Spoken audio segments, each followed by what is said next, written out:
मौलाया सल्ली वसल्लिम दाइमन अबदन अला हबीबिका खैरिल खल्की कुल्लिहिम। अस्सलाम वालेकुम। तो ये जो छोटा सा फूल आप देख रहे हैं ये मेरे लिए बहुत बड़ा गिफ्ट है, क्योंकि आज ये सुबह सुबह ही मेरी छोटी सी प्यारी सी बेटी अरीबा नूर ने मुझे दिया है। आज क्योंकि जुमा भी है और रबीउल अव्वल का बाबरकत महीना भी शुरू हो चुका है, तो इस हवाले से आज सुबह से ही मेरे जहन में ये वर्ड्स घूम रहे थे, तो मैंने कहा क्यों ना मैं आपसे भी शेयर करूं। और दुरूद पाक सुन के और पढ़ के वैसे भी दिल को बहुत सुकून मिलता है। तो थंबनेल आपने देख ही लिया होगा। आज हम जिस टॉपिक पे बात करेंगे वो है लिबास। यहाँ पे मैं आम लिबास की बात नहीं कर रही हूँ, बहुत ही सेंसिटिव टॉपिक है जिसे मैं दोबारा छेड़ने जा रही हूँ, और वो ये है कि मियाँ बीवी एक दूसरे का लिबास हैं। यहाँ पे हम जा रहे हैं गोलगप्पे खाने, तो आप भी हमारे साथ चलें और साथ साथ हम इस टॉपिक को भी डिस्कस करेंगे, ठीक है। लिबास क्या होता है? एक तो हमारे लिए खूबसूरती का ज़रिया बनता है। नंबर 2, अगर हम किसी भी गंदगी या कीचड़ वगैरह में पाँव रखते हैं मजबूरन, तो हम अपने पांचे ऊपर टांग लेते हैं। इसका मतलब है हम अपने जिस्म पे तो वो गंदगी बर्दाश्त कर लेते हैं, लेकिन अपने लिबास पे वो गंदगी बर्दाश्त नहीं करते हैं, राइट। इसके अलावा लिबास हमें मौसम की सख्तियों से भी बचाता है। सर्दी में हम मोटा कपड़ा पहनते हैं, गर्मियों में हम पतला कपड़ा पहनते हैं, तो हमारे जिस्म को वो प्रोटेक्ट करता है। इसके अलावा लिबास जितना हमारे जिस्म के नज़दीक होता है कोई चीज़ भी नहीं होती है। अब ये तमाम की तमाम चीज़ें मियाँ बीवी पे भी अप्लाई होती हैं। और ये जो आखिरी पॉइंट है, इस पॉइंट को बहुत से लोग गलत तरीके से इस्तेमाल करते हैं। वो समझते हैं क्योंकि हम एक दूसरे का लिबास हैं, एक दूसरे से बहुत ज़्यादा नज़दीक हैं, तो पब्लिकली भी हम कुछ भी कर सकते हैं। तो ये बहुत ही गलत नज़रिया है, क्योंकि इस्लाम में शर्म व हया की भी बहुत अहमियत है। अच्छा, अगर तो आप यूट्यूबर हैं या सोशल मीडिया से इन टच रहते हैं, तो आप हमारे एक यूट्यूबर भाई हैं, उनके बारे में ज़रूर जानते होंगे, जिन्होंने अपना व्लॉगिंग चैनल जब स्टार्ट किया तो अपनी बीवी के साथ बड़ी अजीबोगरीब हरकतें कर रहे थे पब्लिकली, और साथ साथ में शर्म हया का दामन छोड़ते हुए वो इस्लाम का ये पॉइंट भी डिस्कस कर रहे थे, क्योंकि हम मियाँ बीवी हैं इसलिए किसी के भी सामने ये हरकत हम कर सकते हैं। जिसे सुन के मुझे बहुत ही अफसोस हुआ। मैं पहले उनकी सब्सक्राइबर थी और उस वीडियो के बाद मैंने जो है उनको अनसब कर दिया। अब यहाँ पे अगर बात की जाए शुमाइला हसाम की और हसाम ऐवान की, तो वो बहुत अच्छे यूट्यूबर हैं, बहुत ही अच्छा प्यारा सा कपल है, और स्टिल कपल मैं कहूँगी, क्योंकि उनकी अभी डिवोर्स नहीं हुई है, और अल्लाह ना करे कि उनकी डिवोर्स हो जाए, क्योंकि इसका असर उनकी बच्ची की ज़िंदगी पे बहुत बुरा पड़ेगा। अच्छा, यूट्यूब पे तो उन्होंने खुल के अभी कोई भी ऐसी बात डिस्कस नहीं की थी। सबसे पहले शुमाइला ने जो है वो इंस्टा पे अपनी स्टोरीज शेयर करनी शुरू की, जिसके जवाब में फिर हसाम को भी थोड़ा बहुत जवाब देना पड़ा। उसके बाद शुमाइला हसाम ने खुल के अपना तमाम दुख दर्द जो है वो इंस्टाग्राम के 6-7 पेजेस पे बयान कर दिया, जिसको पढ़ने के बाद बहुत से लोग जो हैं वो हसाम ऐवान के ख़िलाफ़ हो गए, क्योंकि एक औरत जो है जब अपनी मजलूमियत का दुख रोती है तो वो सच ही लगता है। अब क्या सच है क्या झूठ है ये तो अल्लाह को ही पता है, या इन दोनों को ही पता है।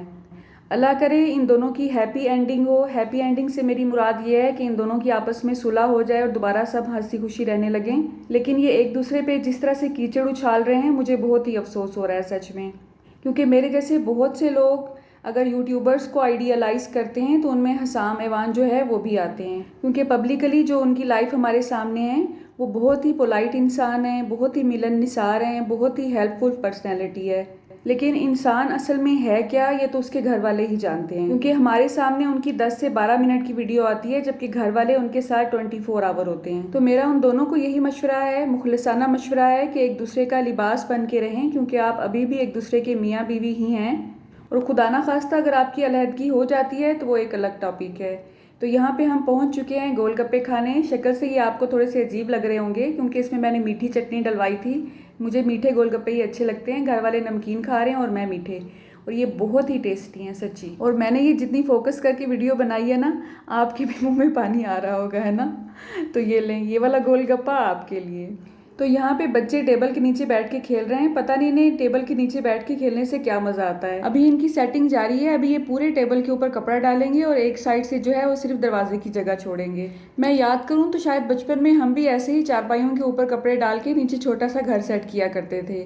बचपन का अपना ही मज़ा है। और कभी ये जनाब पूरे घर के तकिए एक ही बेड पे इकट्ठा करके उसका छोटा सा घर बना के खेल रहे होते हैं। और यहाँ पे अरीबा नूर अपने स्कूल के लिए लंच बॉक्स पैक कर रही है। ये रोज़ की रूटीन है। पहले सारे घर के लंच बॉक्स एक जगह पे इकट्ठे किए जाते हैं, उसमें से एक सेलेक्ट किया जाता है और उसके बाद लंच बॉक्स रेडी किया जाता है। और सुबह इस मोहतरमा का कोई भी इरादा नहीं है सैंडविच वगैरह ले जाने का, कुकीज़ इसलिए सेट किए जा रहे हैं। और ये दोपहर का टाइम है। यहाँ पे लग रहा है दाल को तड़का, मेरे बच्चे मूंगी मसूर की दाल बहुत शौक से खाते हैं और ये शायद बनती भी बहुत टेस्टी है मेरे से। इसकी रेसिपी मेरे चैनल पे मौजूद है, आप ज़रूर ट्राई कीजिएगा। 10 मिनट में ये बन जाती है। हफ्ते में एक दफ़ा तो ये दाल हमारे घर में ज़रूर बनती है। अभी ये पतली है, थोड़ी सी गाढ़ी होगी, आपने परेशान नहीं होना है कि मैंने कह दी हूँ जैसी दाल बना दी है। अच्छा, कुछ लोग ताज़ा ताज़ा आटा गूंद के रोटी बना लेते हैं, मेरे से वो कभी भी काबू नहीं आती है। मैं आटा गूंदती हूँ, घंटा उसको रेस्ट देती हूँ और उसके बाद रोटी बनाती हूँ, तो ही वो परफेक्ट बनती है। तो एक वीडियो में मैंने आपको पहले भी बताया था कि अम्मी का घर क्योंकि न्यू बना है तो वहाँ पे फर्नीचर आता रहता है, तो उसके रेट्स मैं आपसे डिस्कस करती रहूँगी, क्योंकि अगर आपने भी लेना हो तो आपको थोड़ा आइडिया हो रेट का। तो ये जो छोटा सा कप मैं आपको दिखा रही हूँ, ये बहुत ही क्यूट लगा मुझे, डेकोरेशन पीस है ये। तो ये जो टेबल हमने लिया ये लिया है 24,000 की। और ये जो सेंटर टेबल है इसमें दराज भी हैं, बहुत काम की टेबल है, बहुत ही मुनासिब प्राइस में हमें मिली है। इसकी जो रूटीन की प्राइस होगी वो तो ज़्यादा ही होगी, लेकिन क्योंकि सेल लगी हुई है आजकल तो ये हमें 14,000 में मिली है। जी बिल्कुल 14,000 की है। आप भी हैरान हो रहे होंगे, राइट।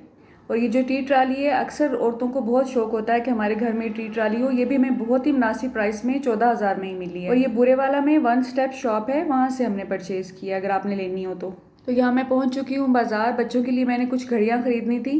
तो आपसे एक रिक्वेस्ट है, अगर आपको मेरे व्लॉग्स अच्छे लग रहे हैं तो दूसरों से ज़रूर शेयर किया करें।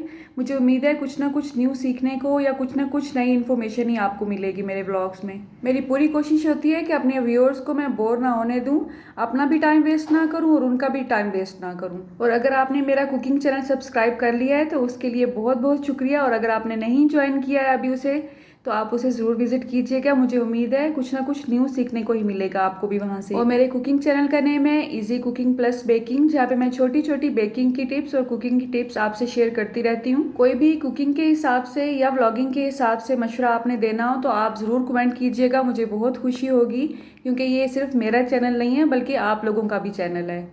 तो ये घड़ियों की दुकान मुझे बहुत अच्छी लगी। बहुत ज़्यादा बड़ी दुकान नहीं थी, लेकिन इन्होंने अच्छे आइटम्स रखे हुए थे। वॉल क्लॉक भी, जेंट्स वॉचेस भी, वुमेन भी, बच्चों के आइटम्स बहुत अच्छे रखे हुए थे इन्होंने। तो यहाँ पे बेडशीट्स की शॉप पे मैं पहुँच चुकी हूँ। कुछ बेडशीट्स मैंने लेनी थी, सिंगल वाली, मतलब वो पेयर्स में मिलती हैं, आप सिंगल तो बाय नहीं कर सकते हैं, लेकिन इसके जो तकिए हैं ये साथ ही सिले हुए थे।